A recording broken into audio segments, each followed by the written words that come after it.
Hello.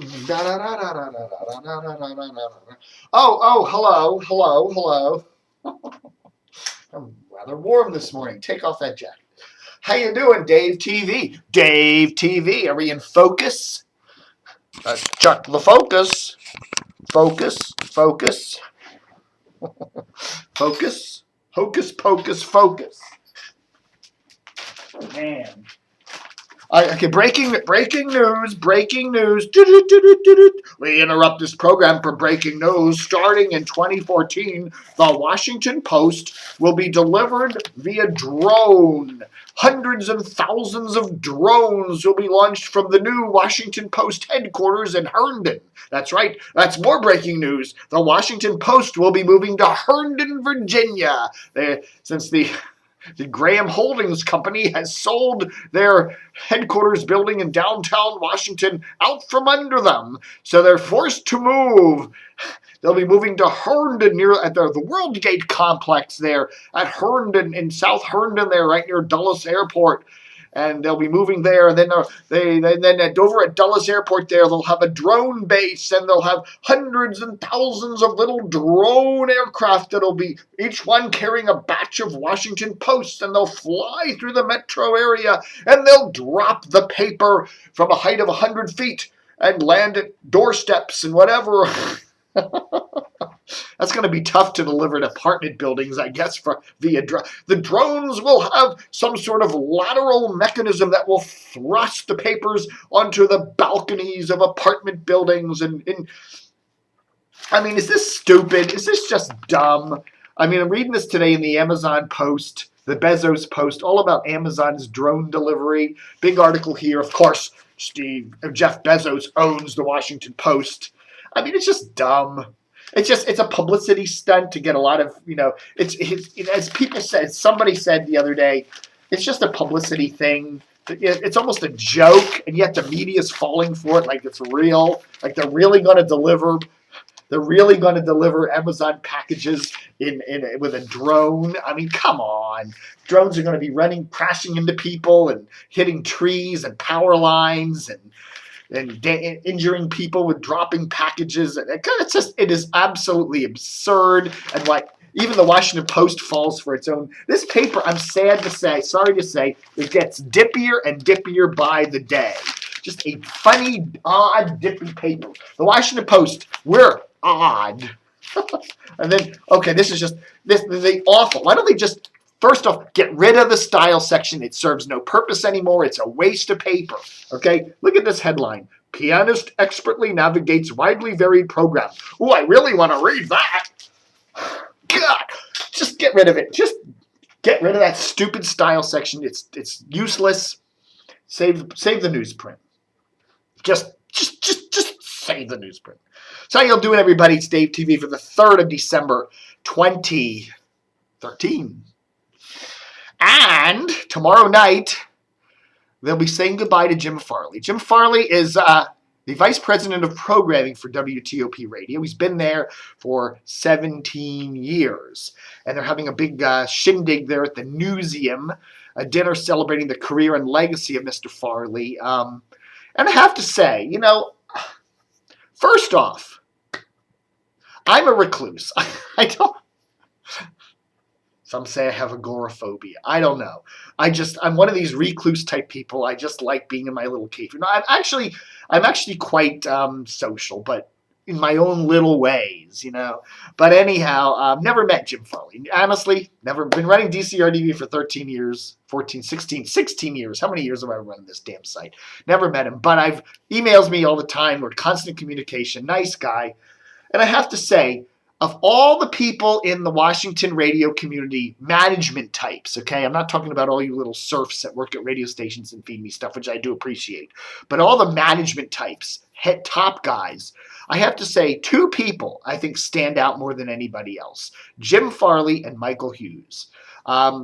Always, remember Michael Hughes used to be head of CBS cluster here in Washington back in the great days with Don and Mike and Howard Stern over there at JFK. Michael Hughes, Jim Farley have always been just totally transparent, open, friendly the whole time, even with stuff they disagree, even when we get things wrong here at DCRTV, which is rare.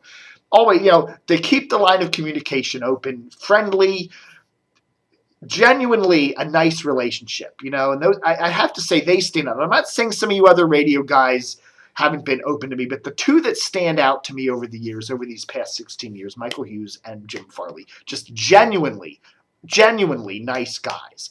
So many of the media people, especially management types in Washington, like to just tune DCRTV out. No talk, no communication, no nothing. Just, they send their press releases to every other trade pub, but not to us, and then we have to get it from that. Just wall us off. You can't read us at your way, employees can't read us. That's the Clear Channel thing. Just completely build a wall and don't talk to them. They're evil, they're bad, whatever. But Jim Farley, Michael Hughes, some other folks, even the folks there now at Cumulus, Bill Hess and Mark O'Brien and stuff, they're opening up, but I have to say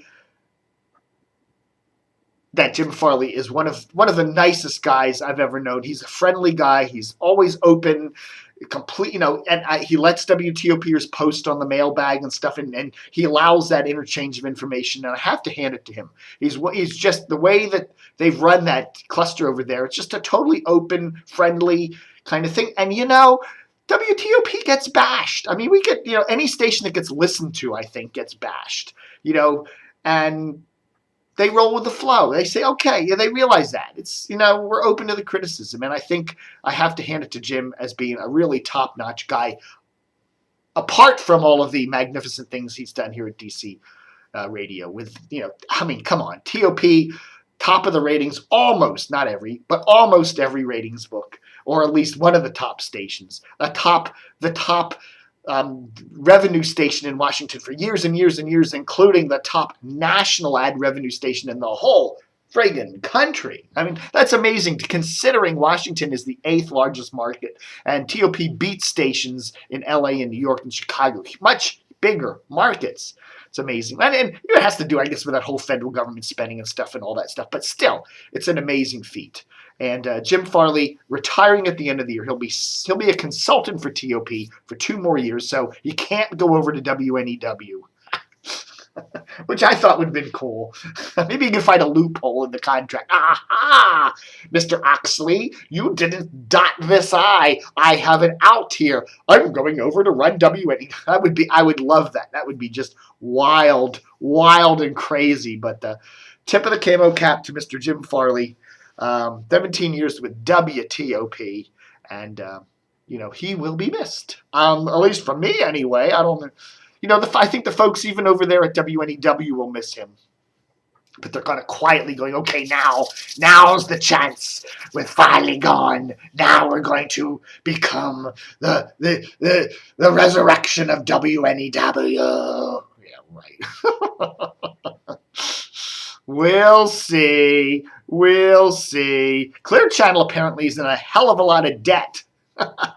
All these companies like Sinclair and Clear Channel and Tribune, they come out of bankruptcy. Well, Clear Channel wasn't in bankruptcy. Well, were they in bankruptcy? I don't know if they're in bankruptcy, but they were almost in bankruptcy there. But anyway, these companies, they go from bankruptcy, then they come out of bankruptcy, then they go heavily into debt, and it's just crazy stuff. I mean, if you ran your finances this way, you'd be like getting calls from creditors all the time and collection agencies. But anyhow, Clear Channel facing a big debt crisis, apparently owing billions and billions of dollars. It looks like there are going to be a lot more consolidations over there. Consolidations meaning pink slip firings. Clear Channel over the years, if they haven't done it already. They have 5 stations here in Washington, 4 in Baltimore, and one of the interesting things that Don Geronimo said. Don Geronimo, he's still out in Sacramento, but he's doing the evening slots there on WJFK. He said an interesting thing. He says, in the olden days, you'd go to a radio station and there would be people working, and you see DJs and announcers and, bustling staff in a station. And today you go into a radio station and you look around and it's like vacant. Everything's on some sort of digital, music station, I guess, not WTOP, but a music station. You look and it's all on digital things. There's voice tracking, little computers, blinking lights, but there aren't a lot of people around. And it's interesting to say, I bet you Clear Channel's like that. And once the morning shows are done there, once Elliot's out of the building, blinking lights. and nobody around. And that's kind of the new radio business today. I expect Clear Channel especially to get more and more like that. Rumblings coming over the transom today. Is Jack Diamond not working out down there at that W Light? What is it called? The Light FM down in Miami. We're getting some rumblings to that effect. I've got some emails into some folks down there and they haven't responded, which probably says yes, that Jack and I don't know, maybe his days are really numbered down there in Miami. Could Jack be coming back up to Washington? Who the hell knows? And somebody rumbling me today yesterday that Elliot's days at WWDC DC 101 numbered. I don't know. Considering the fact that Clear Channel's teetering on bankruptcy, who the hell knows? Kai Jackson to Channel 7. That's another big rumbling we're hearing. Kai was an anchor there at Channel 13 in Baltimore, CBS station in Baltimore, and he just announced that he's leaving after 13 years. CBS, Channel 13 and Channel 11 up in Baltimore, it's the top news stations on TV in Baltimore. And he was well-liked and he's got good ratings, but he's leaving. And the rumbling is that Sinclair, Baltimore-based Sinclair, has hired him and they want him to come down here to Channel 7 once they get their little mitts on Channel 7 sometime in early 2014. And they want to have him, a fresh new anchor with the new Sinclair 7 here in Washington. Again, that's a lot of rumblings. We're hearing about it. Who knows? But it makes a lot of sense. Certainly does. If I was at Channel 7 right now, I'd be really, really worried because I really think they're going to clear house and they're going to put their imprint. Sinclair's going to put their imprint on that station. Metro Radio launches La Capital. It's the fourth FM Spanish station in Washington. People were saying to me, Dave, it's not the fourth Spanish station. There's Spanish stations all over the AM dial. Yeah, but nobody listens to AM, okay? Yeah, they don't. Nobody listens to it. It was funny. I was driving around one night, Thanksgiving night, the sun had just gone down, and I'm coming up I-66 here in Fairfax County, and I'm spinning the AM dial. I couldn't get damn nothing local on my radio from Washington. I'm near Fairfax. I can't get anything. 1500 is barely audible, and 570 you can hardly hear, and 630 was like the only halfway decent signal.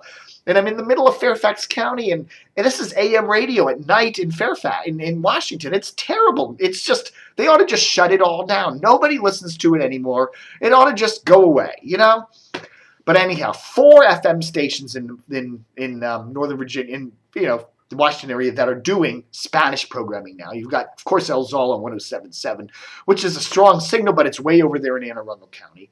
And then you have WDCN on that funny little television frequency of 87.7, which is going to go away one of these days, and they're going to go off the air or have to move.